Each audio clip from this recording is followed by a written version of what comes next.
I'm Jason Lewis. And I'm Flora Gladwin. And I'm Thomas Mills.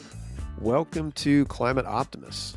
As a couple concerned citizens, we're on a journey to explore climate solutions and ways each of us can make a difference. And as a nonprofit focused on educating and empowering people to get involved in climate action, we rely on the financial support of our listeners. So, if you're a regular listener and you value what you get from us, consider a donation that aligns with that value. All you have to do is head over to our website, climateoptimist.co, and click the donate button. Even $5 a month goes a long way in helping us deliver on our mission. And if you happen to be short on cash, but you still want to help us out, have your friends subscribe and make sure you rate us on your streaming platform. Absolutely. And if you're looking for an extra podcast to download for your upcoming road trip, we have a fun recommendation for you. When the People Decide is a podcast about how everyday people are shaping democracy and how you can too. The first season was about people who used ballot initiatives to bring issues they care about directly to their fellow voters, often bypassing state legislators who stood in their way. The second season, which is now streaming, looks at cities and towns that are strengthening democracy at the local level. Learn about how the residents of Petaluma, California won the democracy lottery and how Durham, North Carolina is turning over a portion of its budget to residents to spend. The podcast is a project of the McCourtney Institute for Democracy at Penn State and is produced by LWC Studios. Yeah, definitely a great podcast worth checking out. So there's been an ongoing debate, some of you may be following it, in the environmental community and in the media about the value of carbon offsets.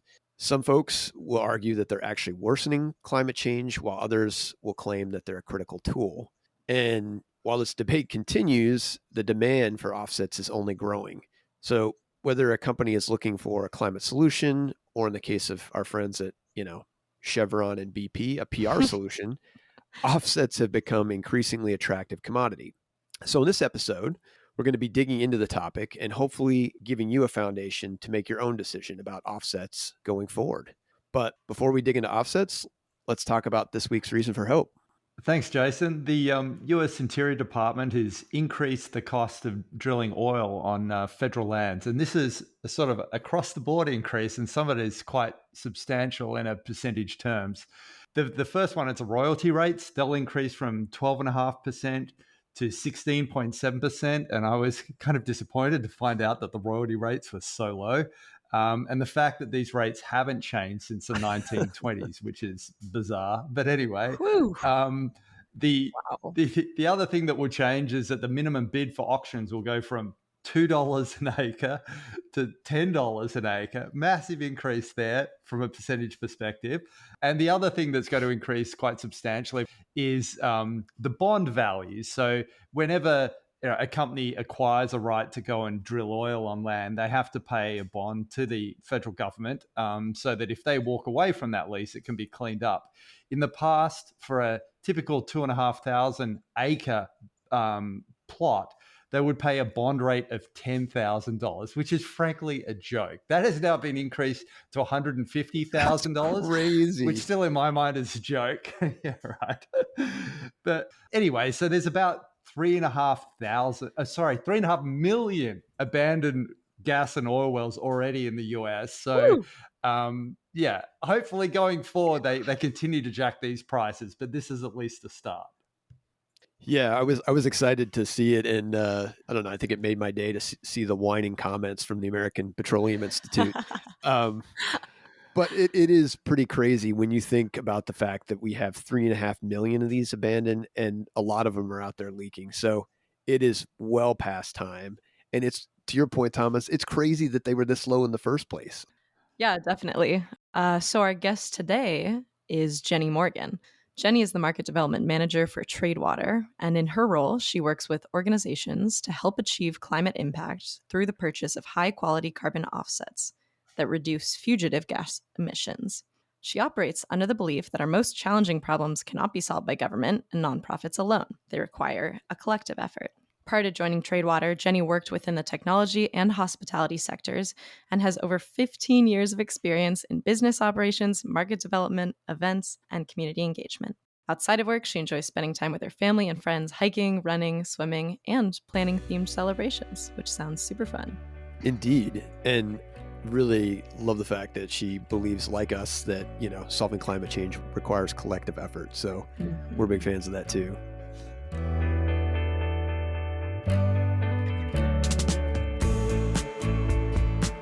Jenny, welcome to Climate Optimists. Thank you so much for having me. So we'll start you off with a question we do all our guests.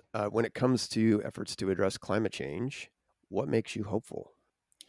What makes me hopeful is that a lot of people are talking about it more and more.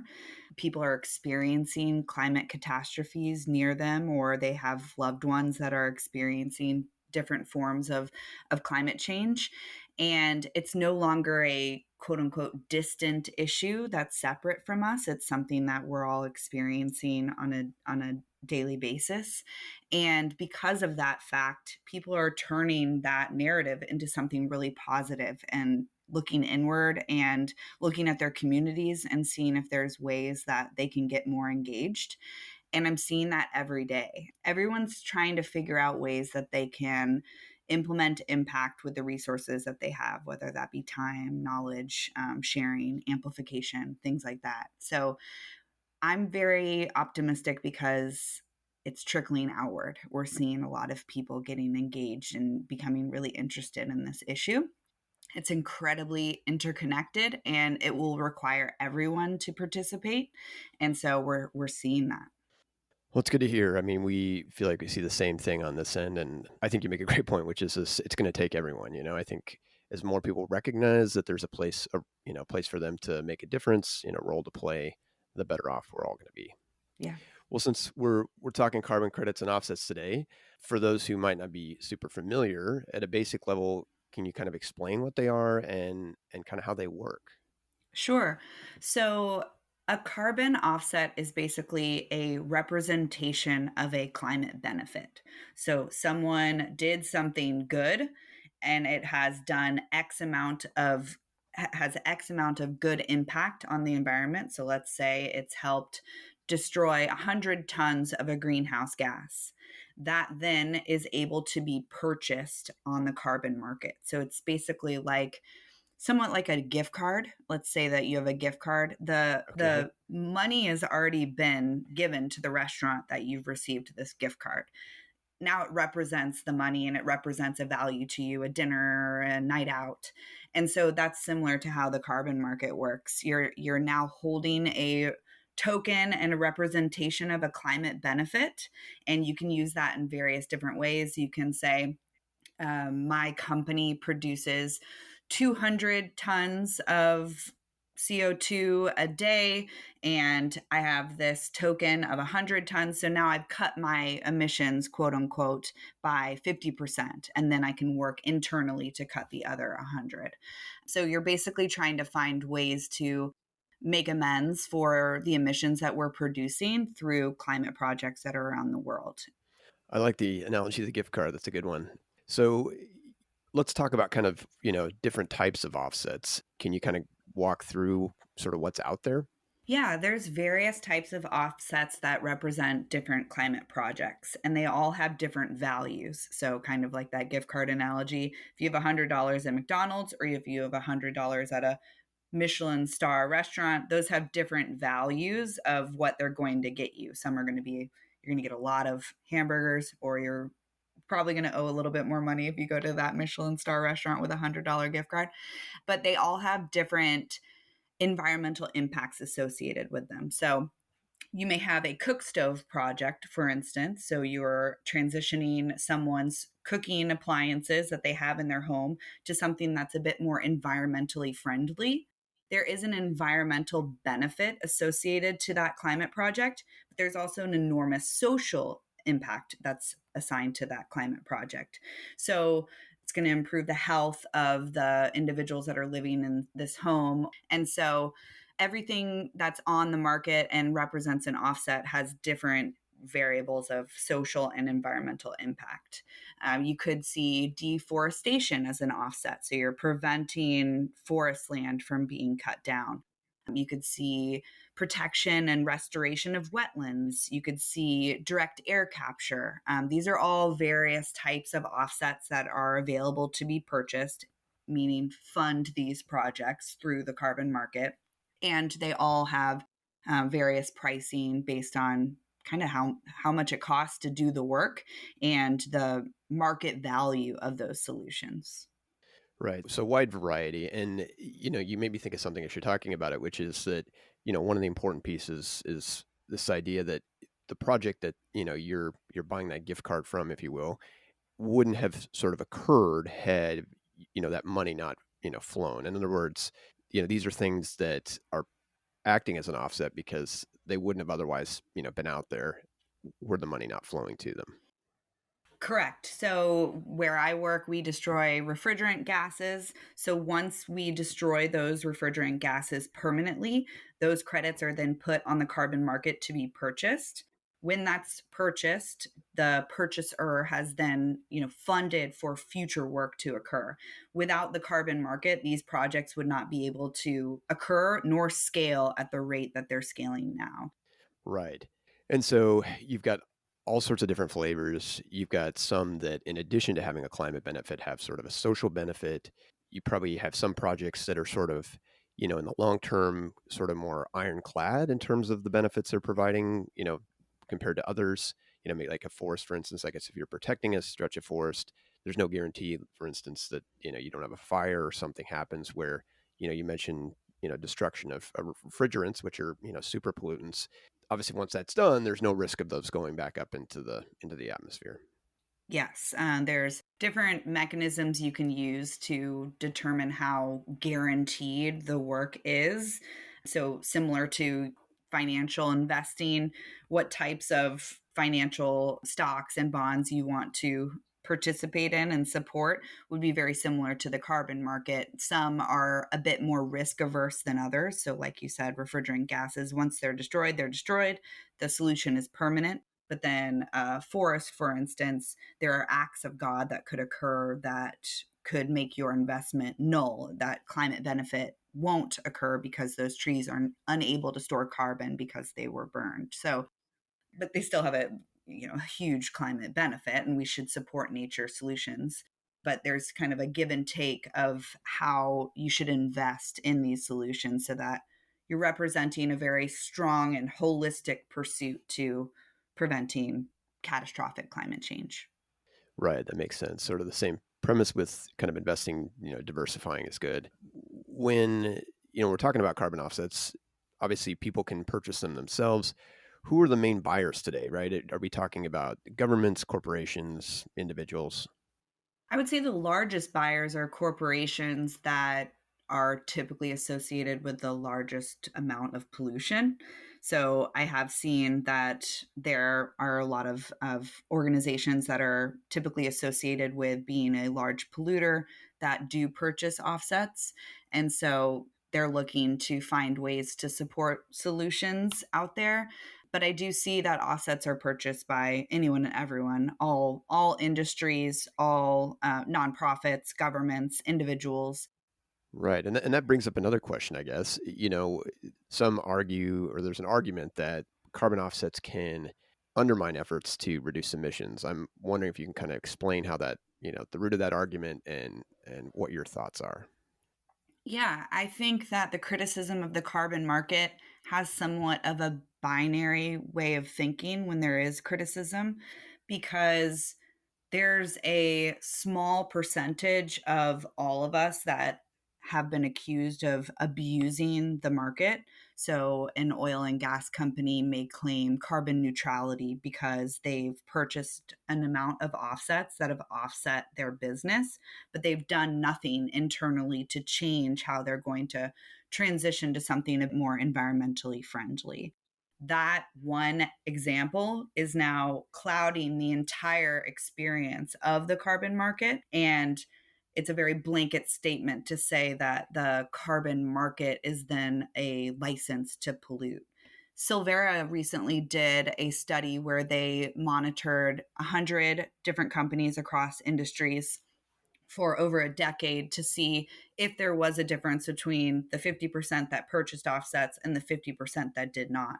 Both decarbonized, but the ones that did purchase offsets decarbonized at 2 times the rate. So Oh, it's wow. actually not a license to pollute. It's a holistic representation of climate action. You work internally, but then there are some things that you cannot fix right now due to resources, or the technology just doesn't exist, or it will take time. We unfortunately do not have time to waste. And so the carbon market can then fill those gaps. In other words, like anything, you've got some bad actors, and certainly the fossil fuel industry fits that profile. But in general, it sounds like you were talking about the study and the companies that are, taking the time and investing the resources in, offsets.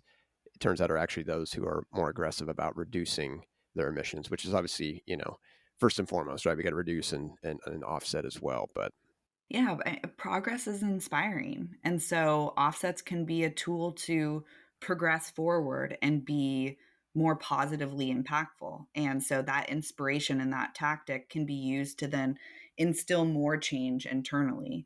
If you've done a small micro change in your life, but what's that going to lead to next? And offsets are being used like that in industry. It's being used as a catalyst for change.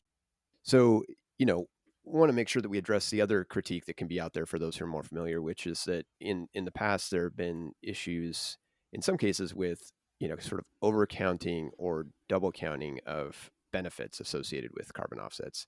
Can you speak to sort of how widespread the problem is and sort of what's been done or is being done to address it?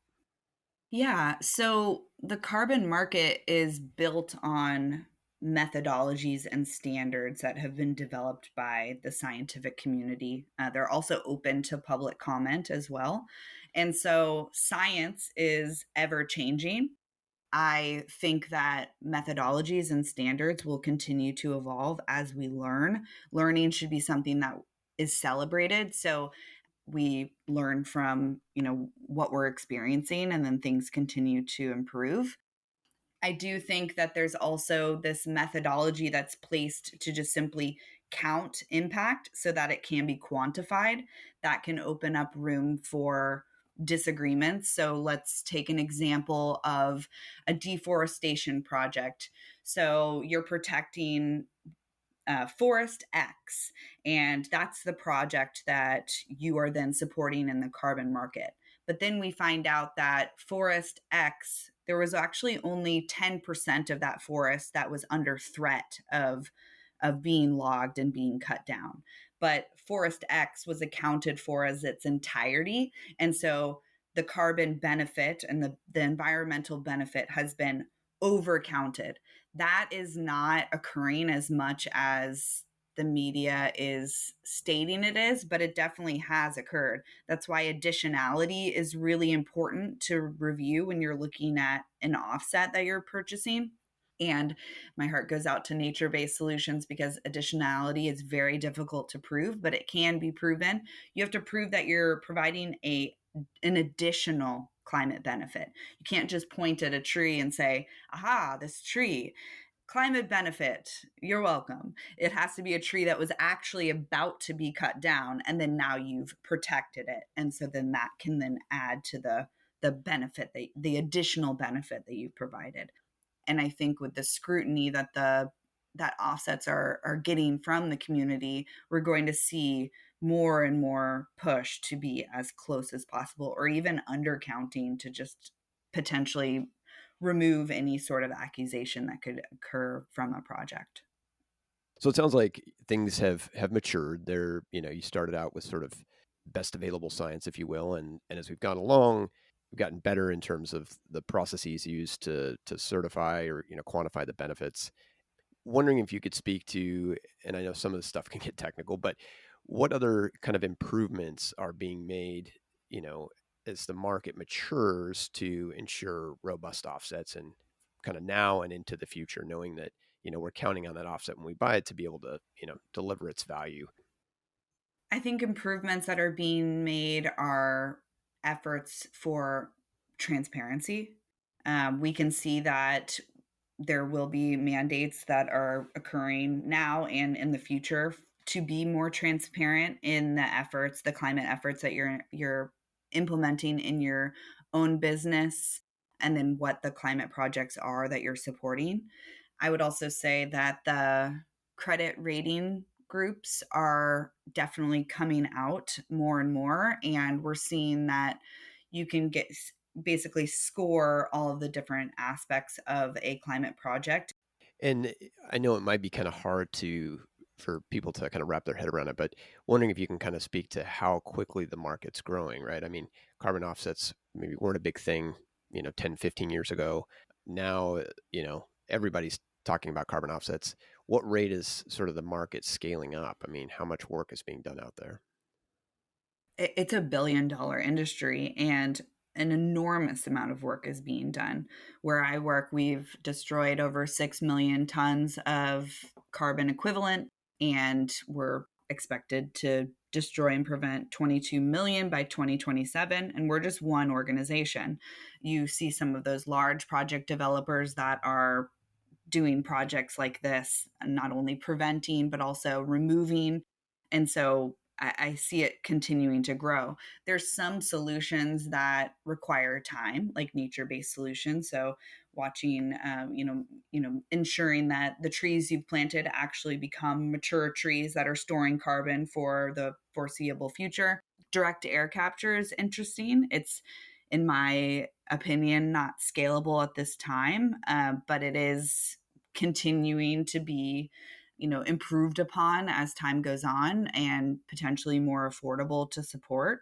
All of these solutions are gaining an enormous amount of momentum, and that holistic pursuit, as I mentioned before, of supporting these various solutions is going to help us not only pull the emergency brake of gases that we're emitting today, but then also support the innovation of removing what's already in the atmosphere now.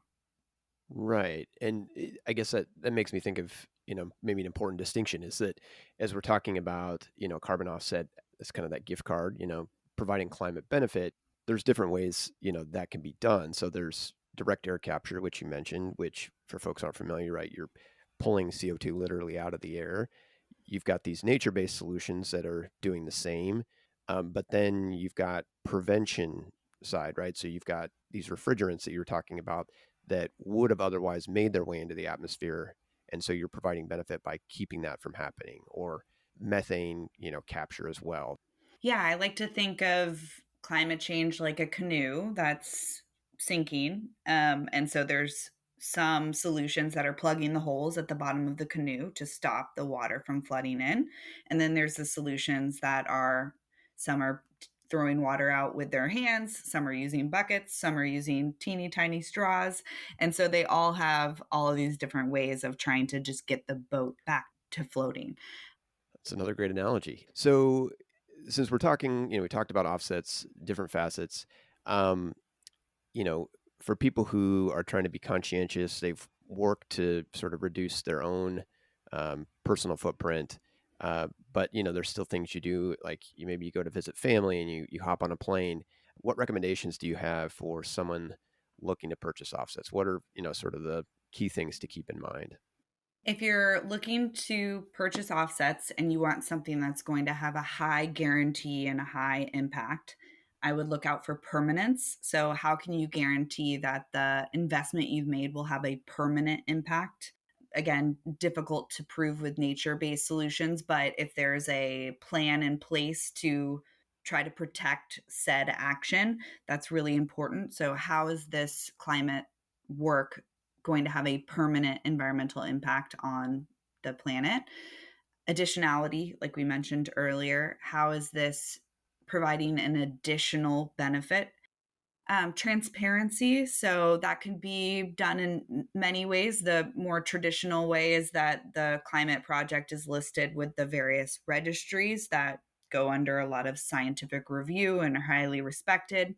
Also easy to work with. I think that that's fun. How accessible is it? How many hoops do you have to jump through to actually support the solution? How open are they to you peeking behind the curtain? And then sharing it. I mean, I would say that, how easy is it to share it with others to join you on this fight? That would be something that I would gravitate towards when I was looking at offsets. That's great. I think those are all helpful. And encourage everybody who is looking to address those hard to reduce emissions to, seek out offsets as a potential solution. Well, Jenny, thanks for coming on and educating us more about offsets. I definitely feel a little smarter. And yeah, thanks for all the work you do out there. Yeah, thank you so much. I love your community, and I'm so excited that there's more and more people getting involved. So I'm an open book if anyone has questions, and I really appreciate the conversation.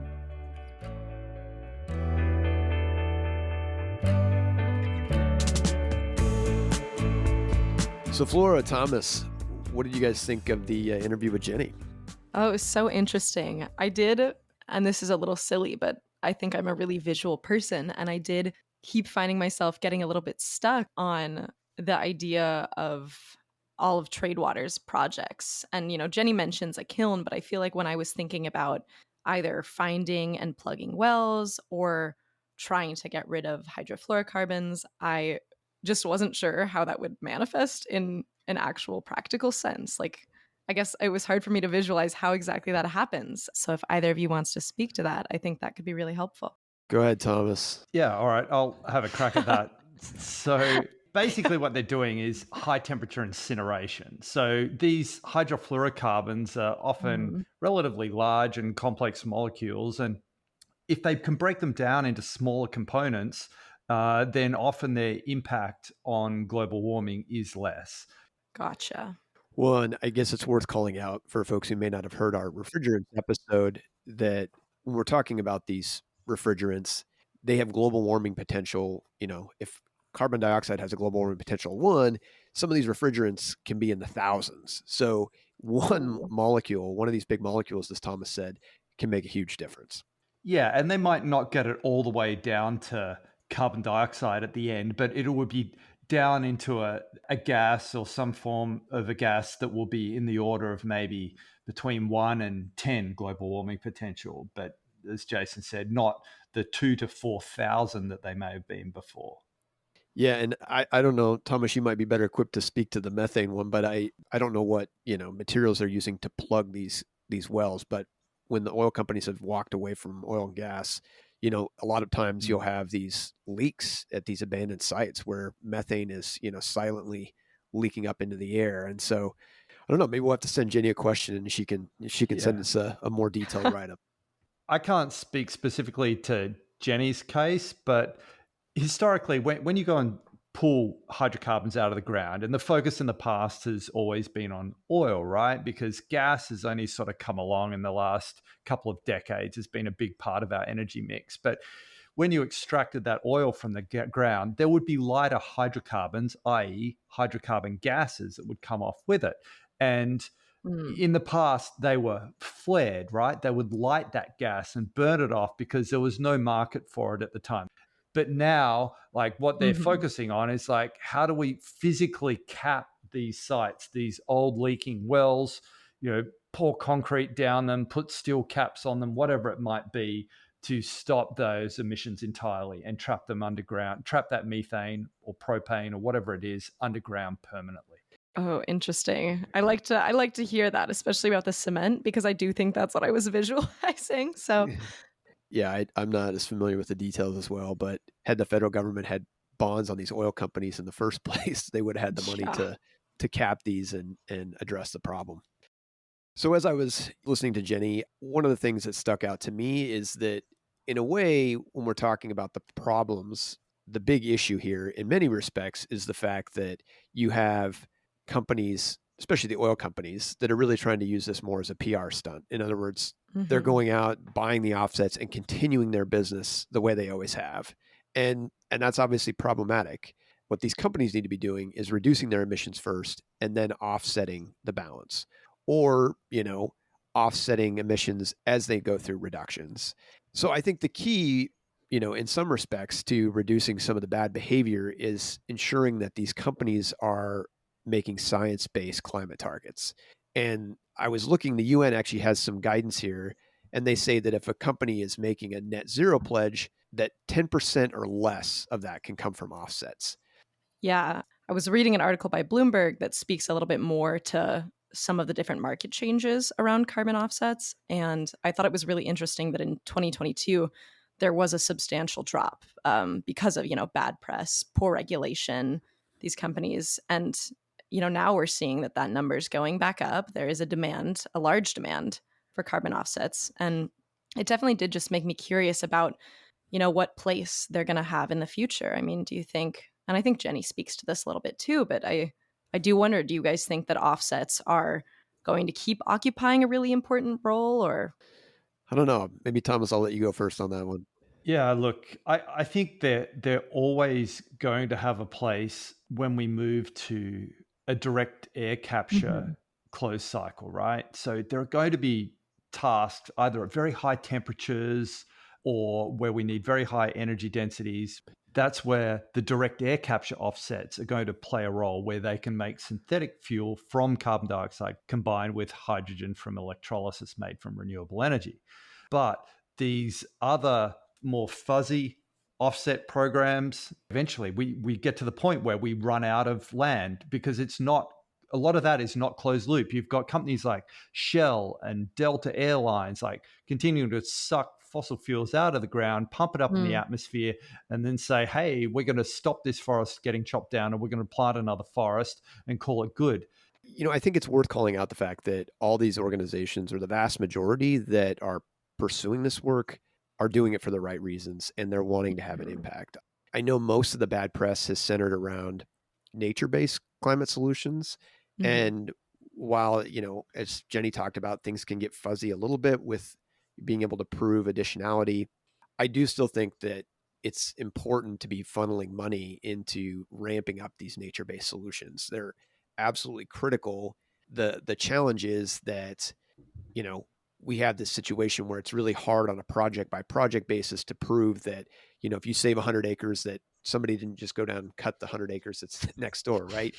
And I actually, read a couple interesting pieces, one by the World Resources Institute, where they were advocating for some changes focused on having this at a bigger scale. So in other words, instead of a little project, you'd have a whole country that would say, hey, we're going to halt deforestation. And then you're not going to have bad actors that can just move around within the same country. The other thing that when it comes to forest offsets that we probably need to consider is building in some more uncertainty, right? Because fire is going to be a reality out there, especially if we're talking about, forests that aren't on the equator. And so it's going to cost a little more, right? Some of these offsets are way too cheap. And I think along those lines too, these offset markets aren't used as an excuse to water down or not implement legislation that forces companies, organizations, and individuals to do the right thing. I mean, sometimes I hear it just amongst people I associate with who are like, hey, I'd go and plant these trees on my farm, but where am I going to get the carbon offset money to plant them? And it's like, well, you probably should be just planting them anyway, right? Anyway, I just like it would disappoint me if we just didn't utilize this opportunity now to bring tighter legislation in to prevent land clearing and that sort of thing. So I think you're right, Thomas. I think offsets are important in this space where companies need the extra help to get to zero. And I think we know that we need to ramp up all of these activities, whether it's capturing refrigerants and disposing of them, reforesting areas that have been deforested, or, even more critically, keeping more land from becoming deforested. So all this work has to occur.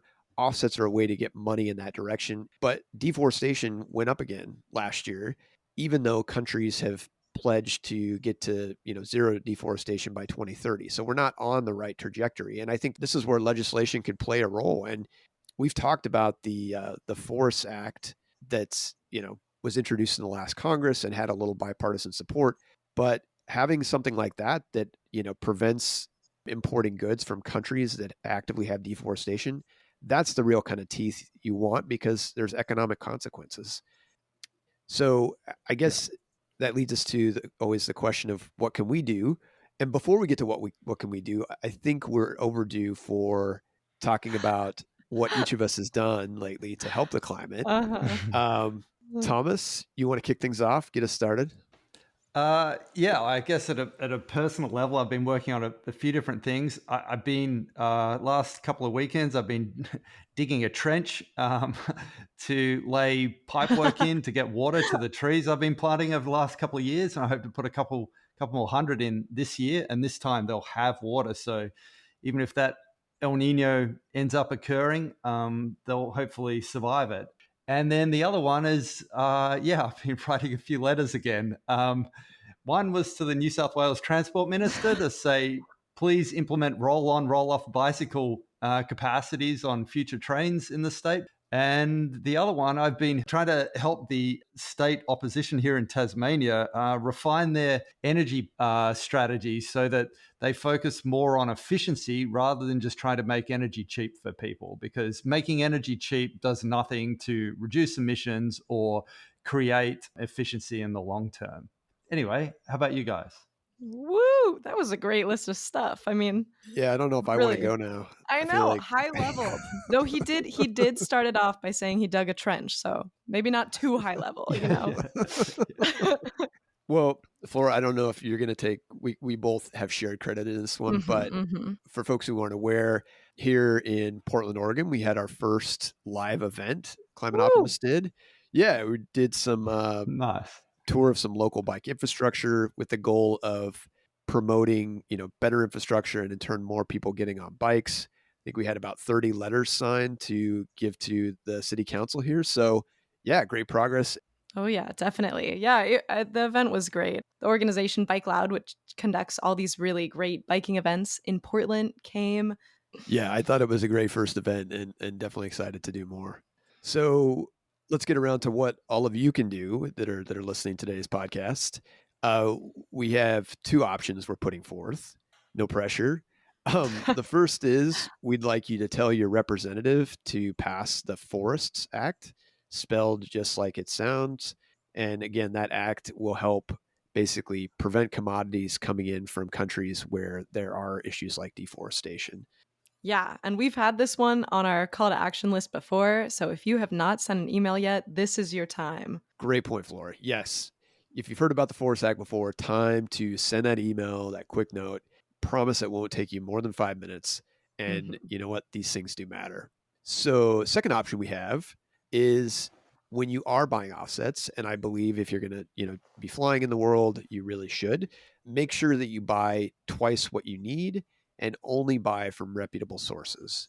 And, based on our interviews today, obviously, Tradewater is a good organization. And as we mentioned, does destruction of refrigerants and plugging methane wells. And you can buy offsets there at their website as an individual. Anything to add, you guys? Oh, or alternatively, cut out the middleman. Just make sure that you've done everything you possibly can yourself first to mitigate your own carbon emissions, right? So, and often, a lot of those things are the gift that keep on giving, right? Get that solar in the house, get those walls insulated, do everything you possibly can to get your personal emissions down. Because when you move out of that house, like those things will continue to improve the state of the climate. Yeah, definitely a great reminder, Thomas. We can all act first and, offset what we can, right? It just like companies, it should be the piece that you really can't take care of. Yeah. Well, that's a wrap for this week's episode. Thanks to everybody for tuning in. As a reminder, we're taking a small summer break in August. So our next episode will air on August 29th. Make sure you mark your calendars. And for those of you who want more emails they can look forward to, consider signing up for our monthly newsletter. We keep it short on fluff and heavy on substance. So whether you're looking for some good talking points at your next barbecue or good ways to fight climate change, it's a great resource. Climate Optimists is made possible by Climate Stewards Collective. You can find us on the web at climateoptimist.co. And don't forget to follow us on social at Climate Optimist Podcast.